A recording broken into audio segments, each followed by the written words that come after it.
Hey everybody, this is James P. Wagner again here at Local Gems Press, and we're back for the final video in the series of Understanding Poetic Meter that we did. That's been very popular. People have been looking forward to them. We've done all the previous ones at this point. We've done iamb, anapest, dactyl, um, trochee, and Understanding Poetic Meter in general. This one's sort of in a way, the most complicated, but also the least complicated at the same time, if that makes any kind of sense. But there's not enough about either one of these to really do its own separate video. The Spondee and the Pyrrhic, which are two of the least known types of poetic feet, and kind of interesting in a way, because the Pyrrhic, at least, is sometimes considered to not even exist. We'll talk about that in a little bit.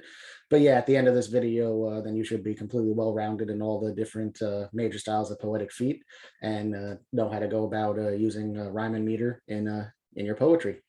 So let's get started a little bit here. What are the Spondee and the Pyrrhic?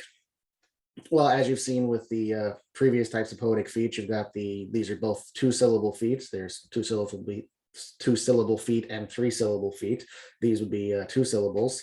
And the Spondee is a 2-syllable poetic foot consisting of 2 stressed syllables.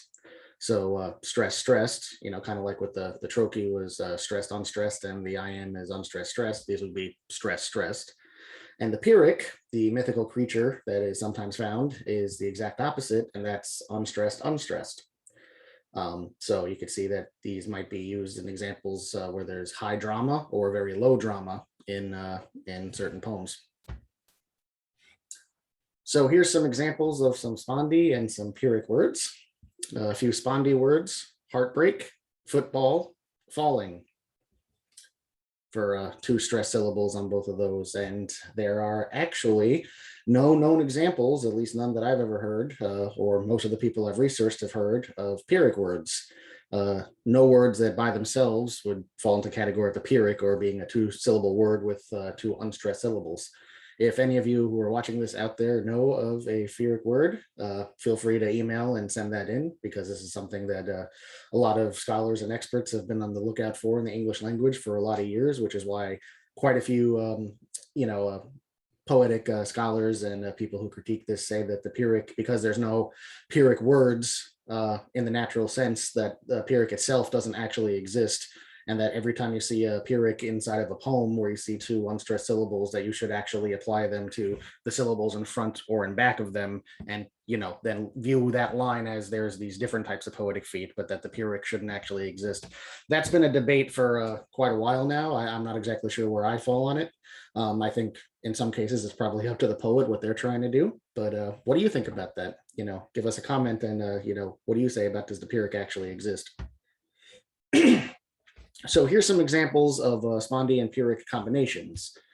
You'll see more combinations, like we said, with a 3-syllable poetic feet, but it's perfectly possible to make a combination from 2 different words for 2-syllable poetic foot. So some Spondee examples are sit down, shut up, go home, stop that, and come back. As you can see there, stress, stress, lots of emphasis on those phrases. A lot of them are often said with exclamation. And a few Pyrrhic examples: to, in, with the, and the.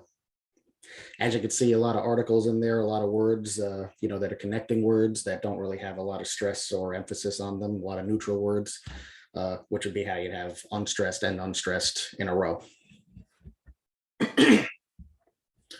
So here's an example of a Spondee used in the poem Break, Break, Break by Alfred Lord Tennyson. At least the first line here, you can see break, break, break. It's actually 3 syllables, but you see that the 2 syllables in either direction would classify as a Spondee for the double stressed. And then, of course, the poem goes on to have a bunch of different stress and unstressed syllable patterns there. But that first line in particular, you see the stress, stress, stress repeated. So he's obviously trying to bring attention to the intensity of the first line there. And also by Alfred Lord Tennyson in his poem In Memoriam, you got the exact opposite, and you've got a bunch of Pyrrhics here.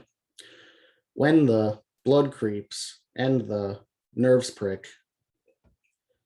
So you can see there that he's using Pyrrhic here to kind of try to relay the monotony of this particular line, and considering the subject matter of the line, it kind of makes perfect sense. It's very creative how a lot of poets will use the different types of poetic feet and the stresses and unstressed to consciously kind of draw attention to certain parts of the poem or deliver the poems in a specific way for the reader who's reading it either by themselves or or reading it aloud or hearing it read aloud to kind of bring emphasis to certain points in the poem where they're trying to be either dramatic or undramatic or monotonous or fast paced. A lot of cases it's really brilliant, and it's very interesting looking in a lot of older poetry to really go through that and kind of see what little tricks they're doing. So that pretty much brings us to the end of this little course on understanding poetic meter. Hopefully you enjoyed it. I know a lot of people have. We've gotten a lot of good commentary about it. And let us know if you think that the Pyrrhic actually is a mythical creature that you might find in the woods one day, or if it actually does exist. The more I think about it, I kind of think that if the poet wants it to exist, I think it exists. If they're intending to do the Pyrrhic, some scholars would disagree, but that's my take. So yeah, hopefully at this point you've got a good understanding of poetic meter all around, and this is going to be in the playlist, so you can go back and look at all these videos at your leisure. And hopefully, if you haven't already, because I know many of you who are listening are poets in your own right, and you use poetic, meter in your poems. But if you're one of those free verse people out there who's been kind of religiously dedicated to that, maybe after seeing these videos, you might try your hand at using some meter and different types of poetic feet in your poems, just to see, if it actually does anything for you. So thanks for listening, and we'll see you next time for something else, and hopefully something else exciting. Take care.